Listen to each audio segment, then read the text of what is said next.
Hi, my name is Lance Polia. I'm with Elders for Climate Justice. Today we have the pleasure of hearing the poetry about climate change from two bright, young, talented students from Champlain Valley Union High School in Vermont.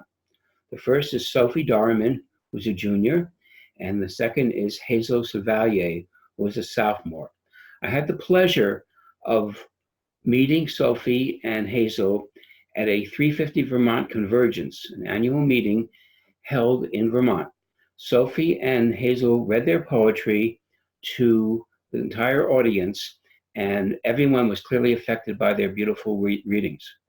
So we're going to first listen to their poetry, and then we're going to hear questions posed to them by four members of Elders for Climate Justice: Judd Laurie, Stu Kennedy, and Steve Simmer. So let's get to the poetry first. Hi, I'm Sophie, and the first poem I'm going to read is called The Earth's Grave. On a crunchy, cheek-reddening morning, I shoved open my ice-crusted door and ventured forth into the pillowy landscape. As I walked southward into the crown of the trees, a frosty butterfly flapped its way onto my purple pom-pom. It was vibrant blue, adorned with black rivers, and reminded me of the earth.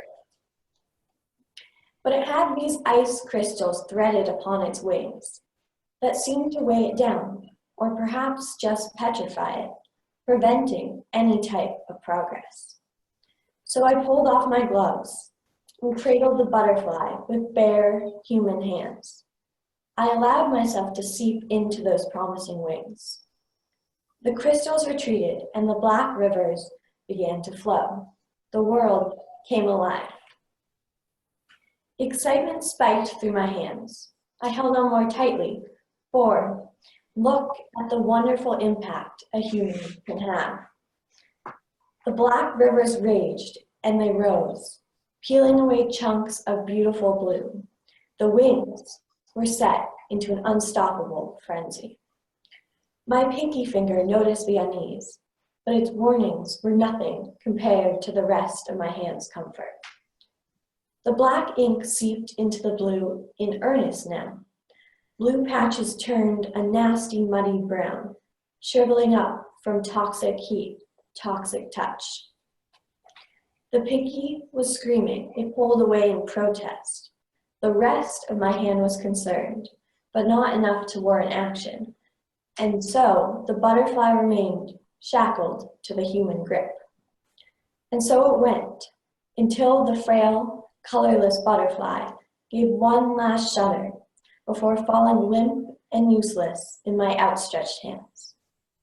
I carefully placed it back in the snow, where it came from, but my attempts at revival merely sealed the grave that I began to dig, what seemed like mere moments ago.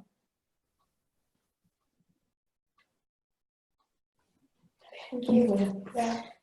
All right, so I'm going to read the next poem. My name's Hazel Chevalier. And this poem is called 2020 Vision, or The Sun Will Die. The year I turn 18, our atmosphere will release the last particle of helium into space. I was born in the second year of the second millennium, on the 20th, and the second atomic element will leave our planet in 2020, 2 years from now.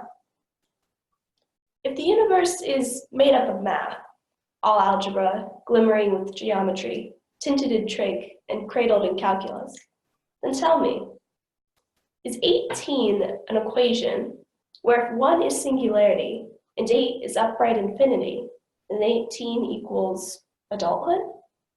But of course, no mathematician will answer me till I solve for that constant, find the double of fear, the square root of censure, round to significance, to 18, to having rights, a vote, a voice, a person that forgets that anyone with less than 2 digits painted under their eyes, 7 or less nails added to their 10 counting fingertips, still has a mind behind those eyes, and a mouth behind your fingers, the fingers that press against our mouths. Shh, Children should be seen and not heard. Yet, children have 2 ears and 2 eyes, do they not? The better to see you with, my dear. The better to see the wolf's severed head in Granny's nightcap. The little mermaid's rotting scales of plastic treasures on your plasma screen TVs.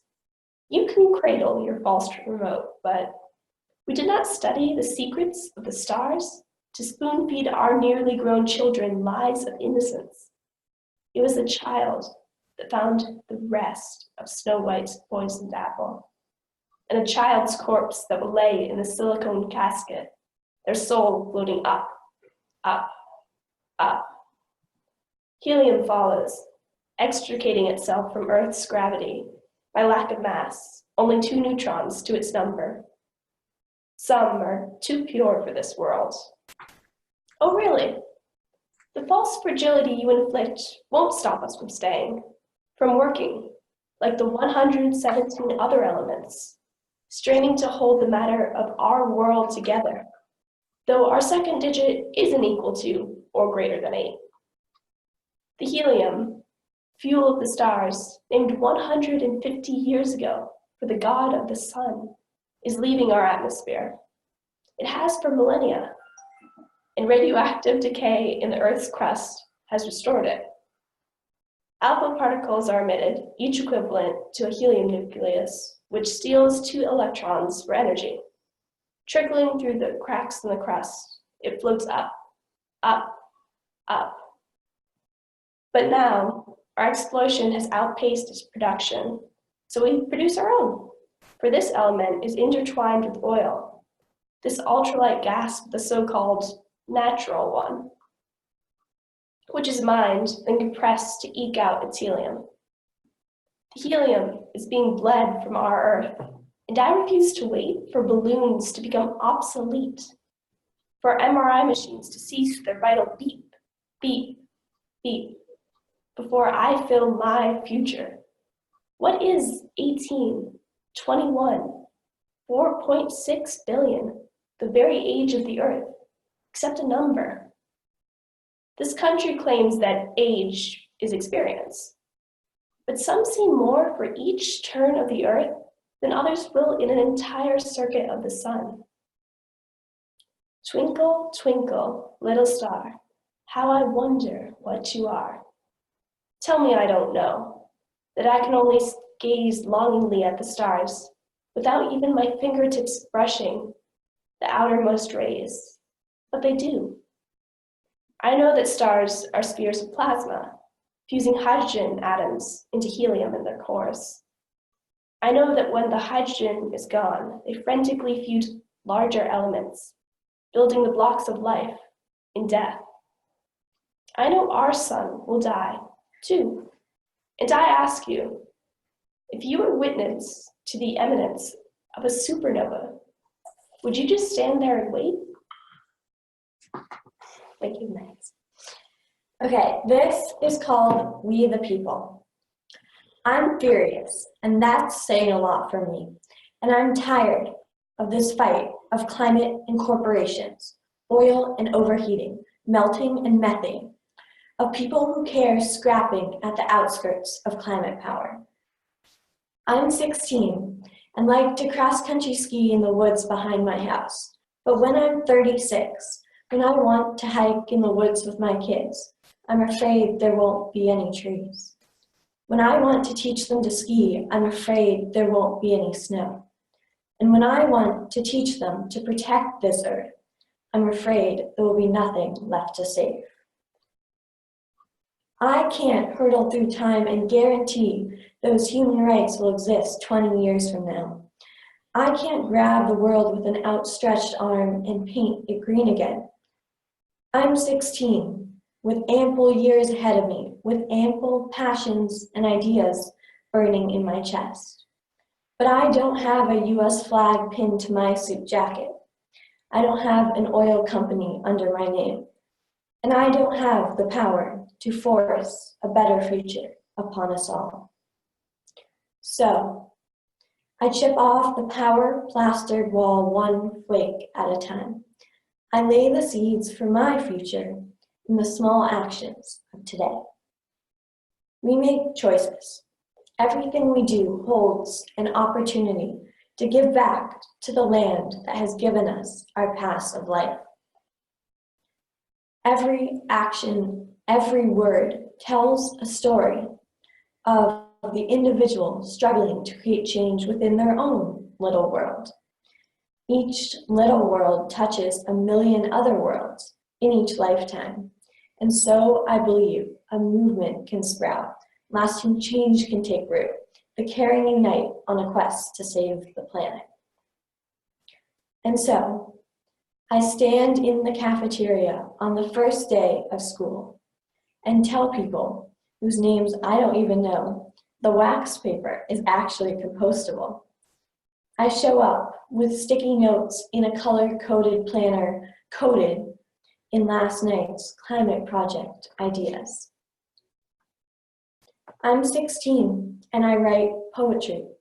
I lead meetings. I raise my voice, even if I'm uncomfortable, even if people are shouting over me or no one is listening, for the earth cannot speak for itself. I'm 16 and this is my world. Not just today, not just tomorrow, but for a lifetime. And this is your world too. I challenge you all to step up and change it. We, the people of the United States of America, are angry. Demand justice, demand peace, demand the action our planet deserves. We, the people of the climate movement, are taking the earth back. I'm 16 and I raise my voice for the future, and I invite you to join me.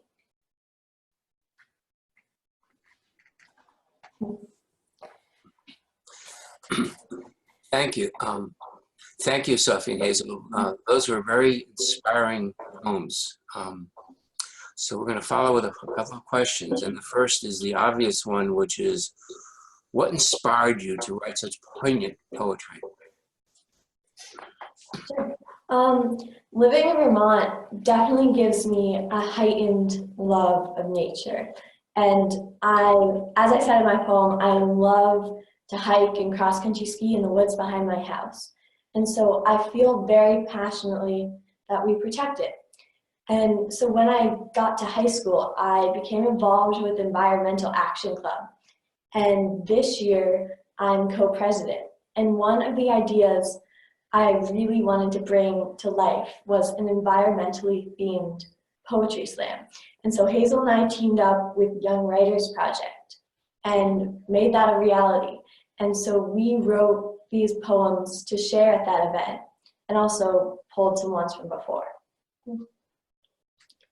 Yeah, that was definitely a big part of it too for me, is that I also love nature, which, of course, living in Vermont, that's been where I've, played outdoors since I was, really little kid. So that's just what I remember is really a part of who I am. Also, because of that, I've always been really passionate about the environment. And one of the things that kind of inspired my poem was having this awareness of what's going on in the world and what's going on with the planet, but not feeling like I have a lot of power to do anything. Now that I've come to CDU and I'm part of the Environmental Action Club, I feel like I do have, more of a community where I can actually create action. But this was kind of a poem that stemmed from that, and I know what's going on, and a lot of us know what's going on, but because of our age, it's hard to be able to do anything. And I'm really happy to be here and to be able to talk to you guys. We both are, because it's great to have adults reach out and be able to. Yeah. Thank you. Question for either of you or both of you. How do you think climate change is going to affect your generation in the future? The truth is that we don't know, and that is the most terrifying part about it, is that we cannot predict how natural disasters, how climate refugees will affect our generation in the years to come. And that's why we both believe so strongly that we need action today, because it's the only way we can prepare for the future, because we don't know what the years to come will have in store. Yeah, exactly. So it's terrifying. We don't know what's going to happen exactly, but we know it's not going to be good. And we know that a lot of like the people who have kind of been ignoring this aren't going to be here anymore, and we're going to be left with it, which is really hard to be like, we just want to live our lives as, you know, people and have the same type of lives that people before us have, but there's this looming like giant disaster that could happen, and it's pretty terrifying. Thank you. Hazel and Sophie, I'm so impressed with your poems and with your passion for nature, your love of nature. Many of us elders have similar passion. We've created the situation that we're in right now, and obviously we want to do something too. Can you suggest ways that you can think of for elders to play more of a role to get young people involved? How can we reach out to your generation to tap into that passion for this movement? Yeah, so Sure. You go. Okay. So exactly what you're saying, involvement is a really big piece. And so bringing young people in and feeling like we have a say, we can have a part in this. And part of that is bringing them in like where they are. So whether it's going to schools or on social media, places where young people are going to be and are going to see that there are groups of adults that are interested in bringing them into the conversation and bringing them into the action is really important. And also, I think education is another thing where some kids or teens don't really know what's going on, depending where they live. Some schools don't even really teach about climate change and what's going on with the planet. So being able to educate people who might not know what's going on. Just adding on to that, I think it's extremely important that you speak out about the issue to as big of an audience as possible, because my generation is inspired by and looks up to yours. And so the more people you can get on board today will have a huge impact in the future. Thank you. Beautiful answers. Hi, this is Steve Simmer. I also echo the reaction to your poetry. I thought it was absolutely beautiful. I have a 24-year-old daughter that I just traveled with, and we were talking about climate change. And she wakes up at night terrified and says that often what happens is that she'll get paralyzed out of the fear, and it doesn't lead to action, it leads to inaction. And she wants to blank it out. She wants to stop thinking about it.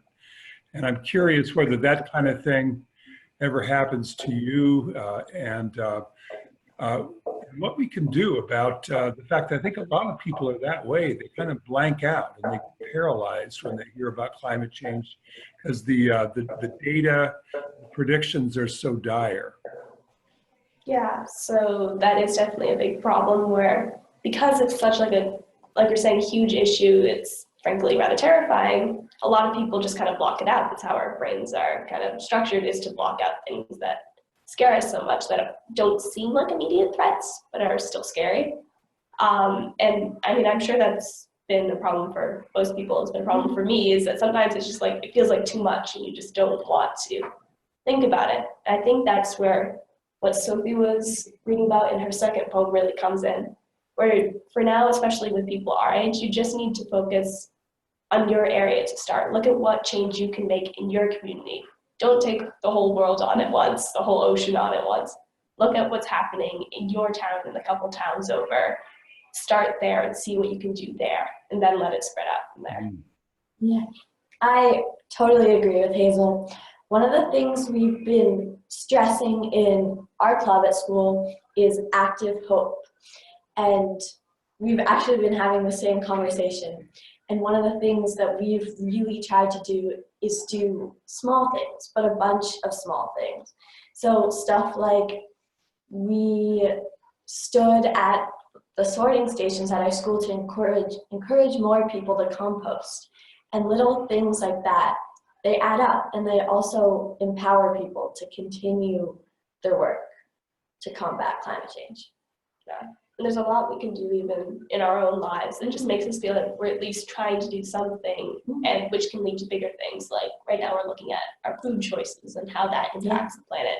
Looking at, like, as a lot of people know or don't know, meat has a huge impact on the planet. So looking at eating less meat, or less of these products that really impact the planet on a large scale. Well, I love those answers. I love the active hope. Is that what you called it? Yes. Yeah, and doing the small things, how that kind of keeps that door kind of open a little bit to knowing you can have some impact. Thank you so much. This is very inspiring, and keep inspiring people. Thank you. Thank you. Thank you, Sophie and Hazel. Your poems were poignant and eloquent and sensitive. And the answers to the questions we posed to you were comprehensive and revealing. And they provided a valuable insight to us elders about how the youth of today view and act on climate change.